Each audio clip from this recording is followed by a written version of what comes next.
ये आकाशवाणी है। डाकघर आज प्रस्तुत है विख्यात लेखक गुरुदेव रविंद्रनाथ टैगोर की लिखी इस चर्चित कहानी के रेडियो नाट्य रूपांतर की दूसरी और अंतिम कड़ी। नाट्य रूपांतरकार और निर्देशक हैं चिरंजीत। तो आइए सुनते हैं इस नाटक की अंतिम कड़ी।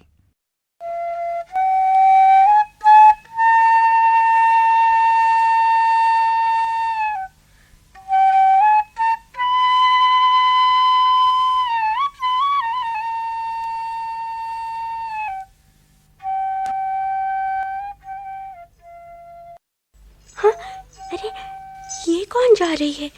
इसकी ये पायलें कैसे छम छम बज रही हैं। जरा ठहरो तो, मुझे रुकने की फुर्सत नहीं, मुझे देर जो हो रही है। ठीक है, तुम यहाँ रुकना नहीं चाहती, मेरी भी तो यहाँ एक घड़ी बैठने की इच्छा नहीं होती। पर तुम्हें हुआ क्या है? तुम्हें देखकर तो मुझे जैसे भोर के तारे का ख्याल हुआ आता है।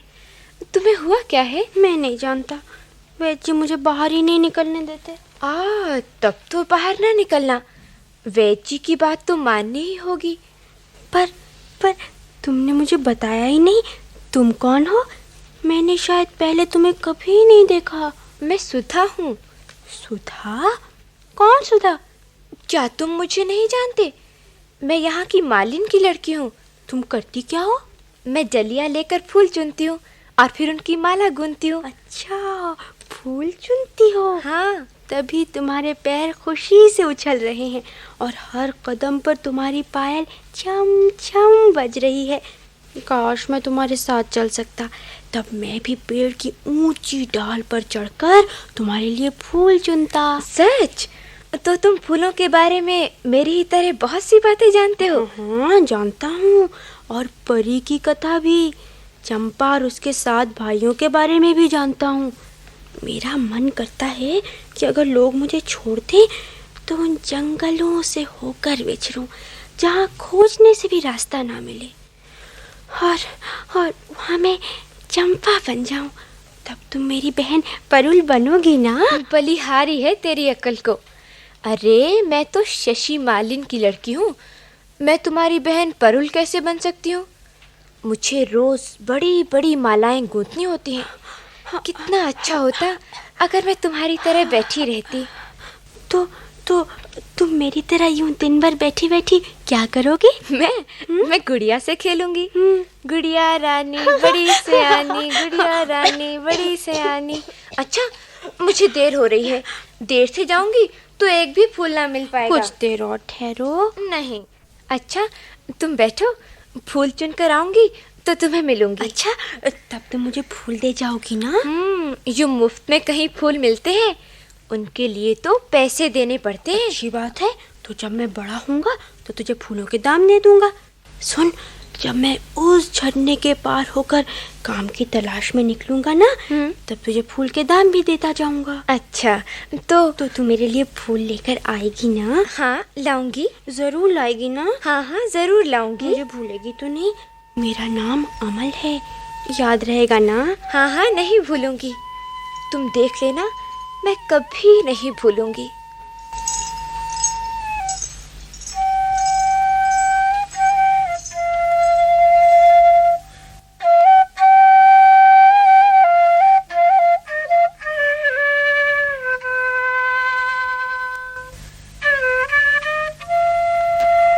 सुधा मेरे लिए फूल लाएगी, सुधा मेरे लिए फूल लाएगी, सुधा मेरे लिए फूल लाएगी।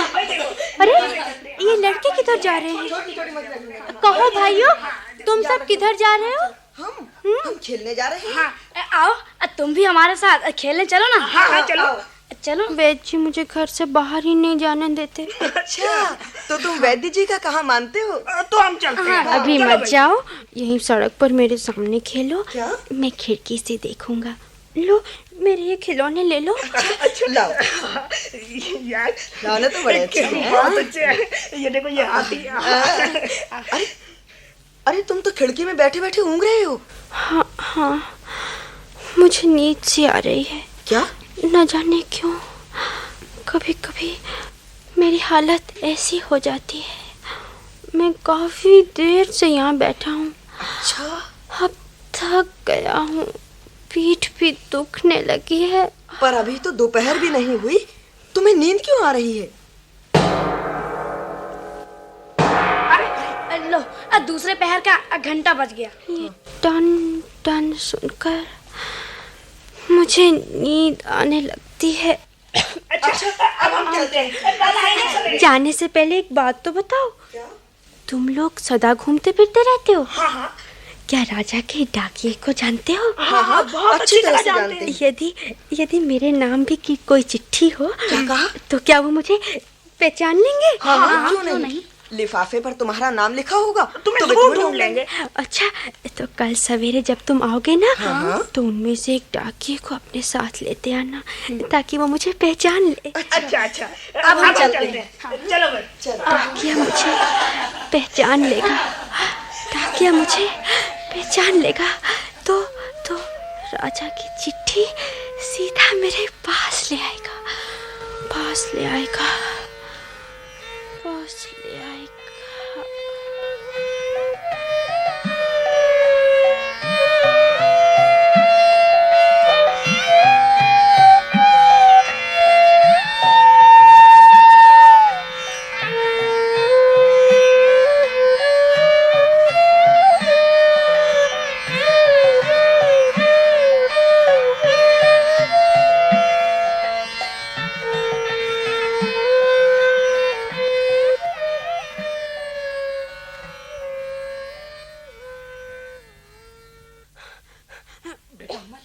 अमल बेटा कैसी तबीयत है बेटे? फूफा जी, क्या आज भी मैं उस खिड़की के पास जाकर नहीं बैठ सकता? क्या वैची बुरा मानेंगे? नहीं बेटा, इसी से तो दिन ब दिन तुम्हारी बीमारी इतनी बढ़ती जा रही है मेरे मुन्ना। फूफा जी, मैं नहीं समझता कि इससे मेरी बीमारी बढ़ी है, पर वहाँ बैठे रहने से मेरी तबीयत बिल्कुल अच्छी रहती है। क्या अच्छी रहती है? यहाँ बैठे तुम दुनिया भर के लोगों से दोस्ती गांठते हो, दरवाजे के बाहर रोज उनका मेला सा लगाए रहते हो। इससे भी भला कहीं रोग दूर होता है मेरे मुन्ना? देख, आज तुम्हारा चेहरा कैसा फीका फीका सा लग रहा है। पर फूफा जी, अगर मैं खिड़की पर ना बैठा तो मेरा वो फकीर मुझे बिना देखे ही लौट जाएगा। फकीर? कैसा फकीर है? वही तो, जो रोज आकर मुझे देश देशांतर की बात बताता है। हाँ? उसकी बातें सुनने में मुझे बड़ा आनंद आता है। ये कैसे हो सकता है? मैं तो किसी फकीर को नहीं जानता। यही तो उसके आने का वक्त है।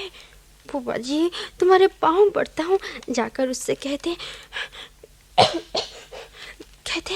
कि थोड़ी देर के लिए मेरे पास आकर मेरे इस कमरे में बैठ जाए। या मालिक सबकी वो देखो, या वो फकीर आ गया। सबकी खैर। आओ ना फकीर बाबा, आओ, मेरे बिछौने पर बैठ जाओ। अरे ये तो क्या कह रहा है? ये तो मैं ही तो फकीर हूँ। ये कहो कि तुम हो क्या नहीं गफ्फार अच्छा चाचा? फकीर बाबा, ये तो बताओ, तुम अब तक कहाँ से होकर आए हो? अरे इस बार क्रौच द्वीप गया था। क्रौच द्वीप? हाँ, बस अभी वहीं से चला आ रहा हूँ। क्या कहा? क्रौच द्वीप? हाँ, इसमें इतना अचरज करने की क्या बात है? अरे मैं कोई तुम लोगों की तरह थोड़ी हूँ। मेरा क्या लगता है, जहाँ चाहता हूँ चला जाता हूँ। ये तो तुमने बड़े मजे की बात बताई। याद है ना, तुमने मुझसे वादा किया था कि जब मैं ठीक हो जाऊंगा तो तुम मुझे अपना चेला बनाओगे। हाँ, याद है। मैं तुम्हें घूमने फिरने के ऐसे मंत्र सिखा दूंगा कि तुम्हें समुद्र, पहाड़ या जंगल में कहीं भी यात्रा करने में कभी कोई बाधा नहीं। अरे तुम दोनों ये क्या पागलों सी बातें कर रहे हो? और हाँ अमल बेटे, पहाड़ या समुद्र से तुम डरना नहीं। पर हाँ, अगर तुम्हारे फूफा के साथ वो कविराज तुम्हारा वैद्य आ टपका तो मेरे इस मंत्र को भी हार माननी पड़ेगी। नहीं फूफा जी, अब वैद्य से कुछ ना कहेंगे और मैं भी चुप बैठा रहूंगा।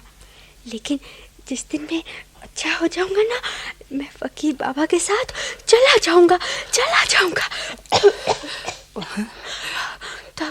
तब मुझे ना कोई पहाड़ रोक सकेगा, ना कोई समुद्र। बस कर बेटे, बस कर। जब भी देखता हूँ बेटा अमल, तू यहाँ से चले जाने की बात करता है, इससे सुनकर मेरा जी अकुला उठता है बेटा। अच्छा फकीर पापा, ये तो बताओ कि क्रॉन्च द्वीप है कैसा? अरे वो तो रहस्य भूमि है, रहस्य भूमि, एकदम पक्षियों का देश। अच्छा, आदमी का तो वहाँ नाम भी नहीं। ये पक्षी ना तो चलते हैं ना बोलते हैं, सिर्फ गाते और उड़ते हैं। तब तो बहुत अच्छा है। वो समुद्र के किनारे ही है ना? हाँ हाँ, वहीं तो है। और वहाँ पहाड़ों पर हरियाली भी है। क्यों नहीं, वहीं तो उनके घोंसले हैं। और सांझ होते ही जब पहाड़ों पर सूरज की लाली फैल जाती है तो उनके झुंड के झुंड अपने घोंसलों पर वापस लौटने लगते हैं। और वहाँ झरने भी हैं। अरे कैसी बात करते हो, होंगे क्यों नहीं। कोई पहाड़ भला झरने के बगैर हो सकता है? ऐसे साफ और सुंदर झरने हैं कि मानो किसी ने हीरे गलाकर बहा दिए। और कैसे नाचते से लगते हैं, कल कल करते ऐसे बहते हैं कि अपने साथ कंकरों को ठुन ठुन बजाते हुए छपाक से समुद्र में जा गिरते हैं। किसी वैद्य की हिम्मत है जो उन्हें रोक सके? अगर उस द्वीप के पक्षी मुझे वहीं एक कुटिया बनाकर रहने देते। मेरा मन कहता है मैं पक्षी होता। बाप रे बाप, तुम दोनों की बातें सुनता रहा तो मैं पागल हो जाऊंगा। मैं तो चला। फूफा जी, पर सुनिए तो। क्या है बेटा? वो मेरा दही वाला आकर चला तो नहीं गया? चला नहीं जाएगा तो क्या यहीं बैठा रहेगा? तुम्हारे इस फकीर की तरह क्रॉन्च द्वीप जाकर पक्षियों के घोंसलों पर घूमने फिरने से तो उसका पेट नहीं भरेगा।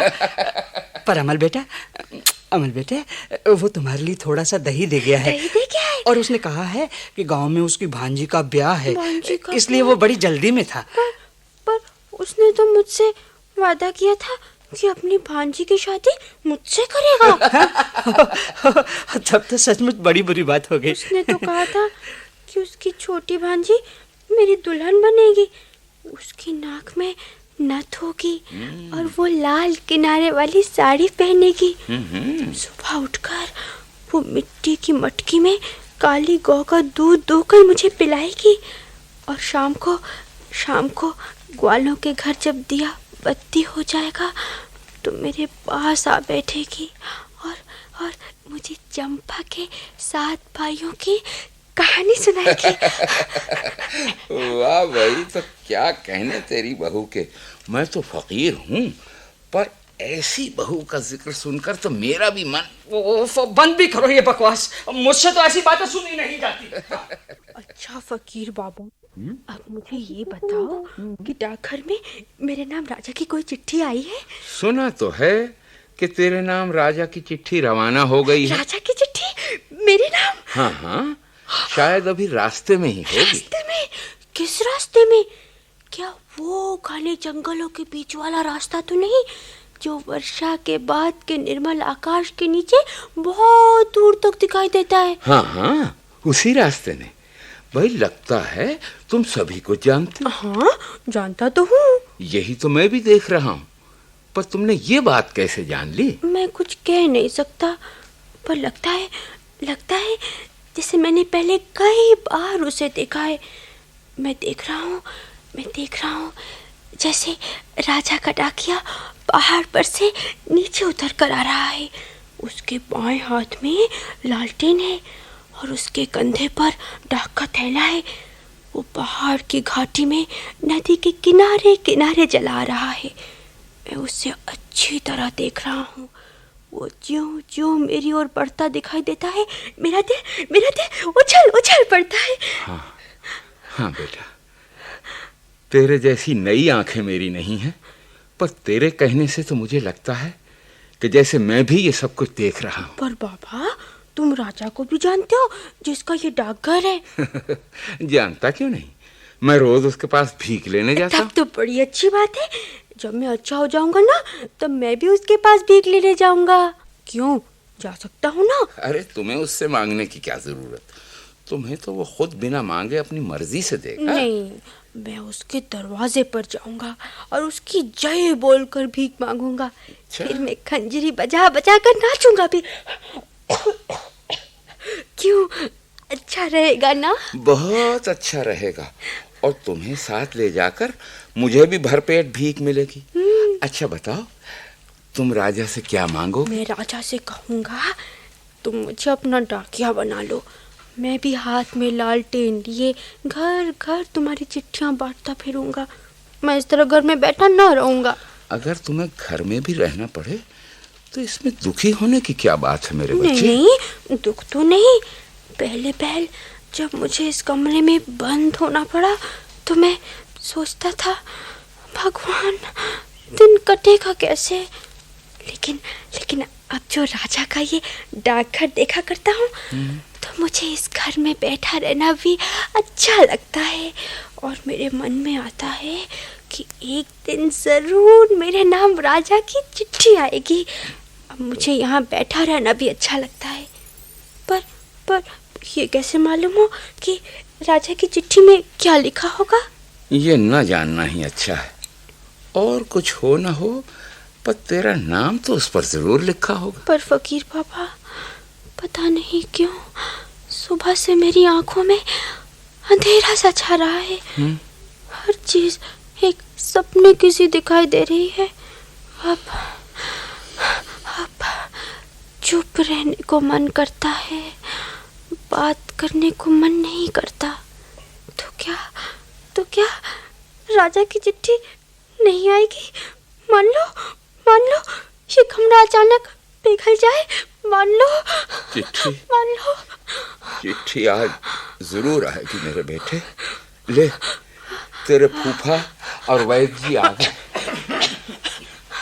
क्यों रे अमल, आज तेरी तबीयत कैसी है बेटा? बहुत अच्छी है वैद्य जी, बहुत अच्छी है। ऐसा लगता है जैसे सारा दुख दर्द चला गया हो। सुनो माधव बाबू, मुझे तो इसका इस तरह हंसना अजीब लग रहा है माधव बाबू। इसका अच्छा कहना तो मुझे बुरा लक्षण लग रहा है। क्या कहा बच्चे? हाँ, मैं तो पहले ही सावधान माधव बाबू, मैं तो पहले ही सावधान कर चुका था कि इसे बाहर न निकलने दो। अब मालूम पड़ता है कि इसे फिर बाहर की हवा लग गई। नहीं बच्चे, नहीं। मैंने इसे बड़ी सावधानी से रखा है। मैंने तो इसे कभी बाहर पाँव भी नहीं रखने दिया। इसके कमरे का दरवाजा, खिड़कियां हर वक्त सब बंद रहती हैं बच्चे। आज न जाने ये कैसी हवा चल रही है। ये बिल्कुल अच्छी नहीं है माधव बाबू। तुम इस दरवाजे को अच्छी तरह बंद कर दो और बाहर से ताला लगा दो। और ये क्या कहते हैं बच्चे? मैं उसे अपने घर लाया हूँ, मैं उसे अपने बच्चे की तरह प्यार करता हूँ। पर लगता है अब ज्यादा दिन मैं उसे यहाँ नहीं रख सकूंगा। ऐसी बात क्यों करते हो माधव बाबू? अमर बेटा। अरे ये मुखिया क्यों तुम्हारे यहाँ चला रहा है? ये तो बड़ा दुष्ट आदमी है। अच्छा तो मैं अब चलूं माधव बाबू। अच्छा। मैं अभी घर जाकर एक गोली भेजता हूँ। अच्छा। तुम इसको खिला देना, अगर इससे बचना होगा तो बच जाएगा। अरे लड़के, चुप रहो। नहीं फकीर बाबा, तुम ये समझ रहे हो कि मैं सो रहा हूँ? नहीं, मैं सब कुछ सुन रहा हूँ। हाँ, दूर दूर की आवाजें मुझे सुनाई दे रही हैं। कभी मुझे लगता है कि जैसे मेरे माँ बाप मेरे सिरहाने खड़े होकर बातचीत कर रहे हैं। सुन ले लड़के, तेरे नाम राजा की चिट्ठी आई है। क्या कहा? राजा की चिट्ठी? सच नहीं तो क्या? ये झूठ कैसे हो सकता है? तुम्हारी और राजा की दोस्ती ठहरी। देख, ये रही उसकी चिट्ठी। ये लो अपनी चिट्ठी। लाओ मुखिया जी, ये लो। लाओ चिट्ठी, राजा की चिट्ठी। मुखिया जी, मेरे साथ ठट्टा ना करो। फकीर बाबा, तुम ही बताओ ना कि राजा की चिट्ठी ही है ना? हाँ बेटा, यही राजा की चिट्ठी है। पर मुझे तो इस पर कुछ लिखा ही नहीं दिखाई दे रहा। अच्छा मुखिया जी, तुम ही बताओ ना कि राजा की इस चिट्ठी में क्या लिखा है। राजा ने लिखा है, हाँ? मैं आज या कल जरूर तुम्हारे घर आऊंगा। हाँ? तुम मेरे लिए अपने यहाँ मूड की मूड़ी तैयार रखना। राजा मेरे अब राजमहल मुझे पल भर को भी अच्छा नहीं लगता। राजा मेरे घर। मुखिया जी, भगवान के लिए बच्चे से ऐसा मजाक ना करें। मुखिया जी। मजाक? किसका मजाक? राजा मेरे घर। मजाक करने की हिम्मत है? गफार चाचा, तुम्हारा सिर तो नहीं फिर गया है? सर तो फिर ही गया। मेरे घर। मैं इस कोरे कागज के अक्षर भी पढ़ सकता हूँ। राजा ने लिखा है कि वो खुद अमल को देखने आ रहे हैं और अपने साथ वो अपने राज वैद्य को भी ला रहे हैं। फकीर बाबा, देखो, वो देखो, राजा के बाजू की आवाज आ रही है ना। हाँ। जब तक इसका सर न फिर जाए तब तक ये सुन ही नहीं सकता। अच्छा मुखिया जी, मैं तो समझता था कि शायद तुम मुझसे नाराज हो और तुम मुझे प्यार नहीं करते। मैंने कभी सोचा ही न था कि तुम सचमुच मुझे कभी राजा की चिट्ठी लाकर दोगे। मुझे अपने पाँव तो छूने दो। अरे सच रे, इस लड़के में बड़ी श्रद्धा भक्ति है। कौन है? कौन है? कौन हो तुम? कौन हो तुम? इन्होंने दरवाजा ही तोड़ डाला। महाराज आज रात तुम्हारे यहाँ पधार रहे हैं। महाराज आ रहे हैं। महाराज आ रहे हैं। महाराज पधार रहे हैं। दूत वो रात को किस समय आएंगे? आज रात को दूसरे पहर के बाद। अच्छा, जब मेरा वो चौकीदार दोस्त नगर के सिंह द्वार पर टन टन घड़ियाल बजाएगा तभी ना? हाँ तभी। और हाँ सुनो, राजा ने अपने इस दोस्त को देखने के लिए अपने सबसे बड़े वैद्य को भेजा है। ये लो, वो आ गए। आओ भाभी, पधारे राजवैद्य जी। अरे ये क्या? ये चारों ओर खिड़की और द्वार बंद क्यों कर रखे? खोल दो, इन्हें खोल दो, इन सबको खोल दो।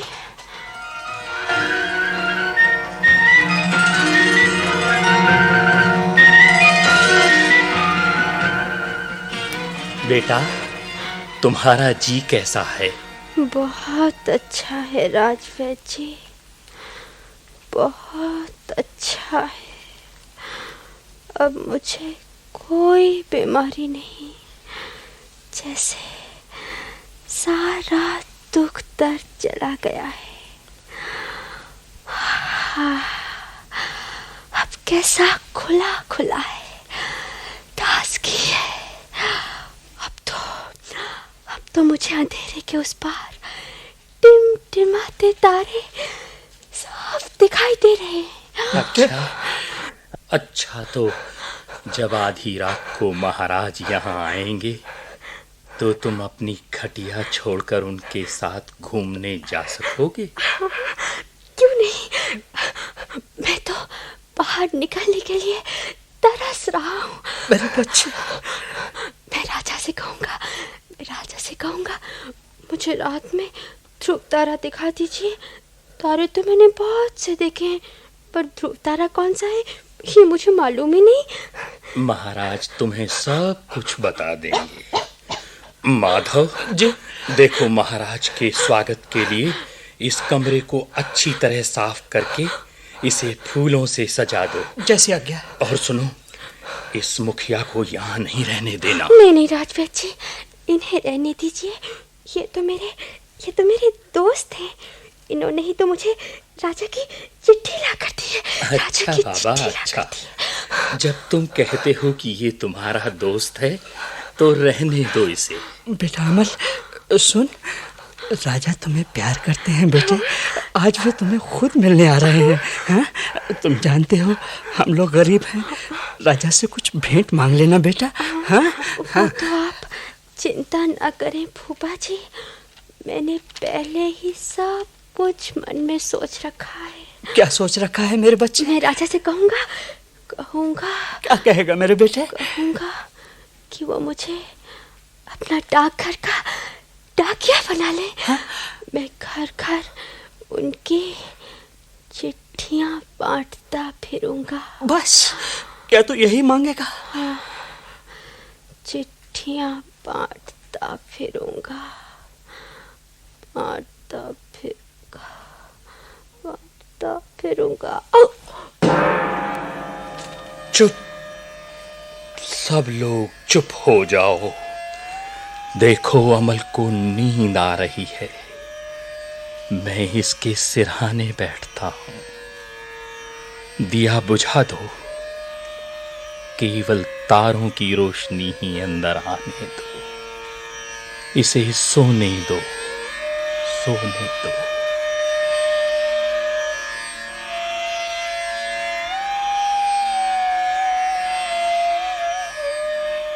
गफार चाचा, गफार चाचा, हाँ, तुम बोलते क्यों नहीं गफार चाचा? तुम इस तरह मूर्त की तरह हाथ जोड़े चुपचाप क्यों खड़े हो? हाँ, तुम्हें देखकर मुझे डर लग रहा है गफार चाचा। बोलो बोलो गफार चाचा, क्या क्या अच्छे लक्षण नहीं दिखाई दे रहे? ओह, ये सब लोग मिलकर ये कमरे में अंधेरा क्यों कर रहे हैं? सिर्फ तारों की रोशनी से क्या होगा? चुप क्यों नहीं रहता अविश्वासी? क्या होगा? इस वक्त ज़बान न चला।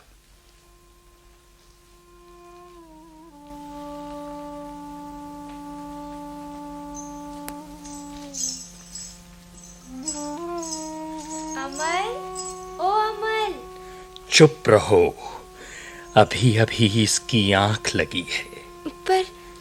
पर मैं तो इसके लिए फूल लाई हूँ। अच्छा, लाओ अपने फूल। क्या मैं इन्हें अमल के हाथ में नहीं दे सकती? क्यों नहीं? पर ये जागेगा कब? बस अभी, जब महाराज आएंगे और इसे पुकारेंगे। तब क्या तुम मेरी बात चुपके से इसके कान में कह दोगे? क्या? कहना, कहना सुधा तुम्हें भूली नहीं।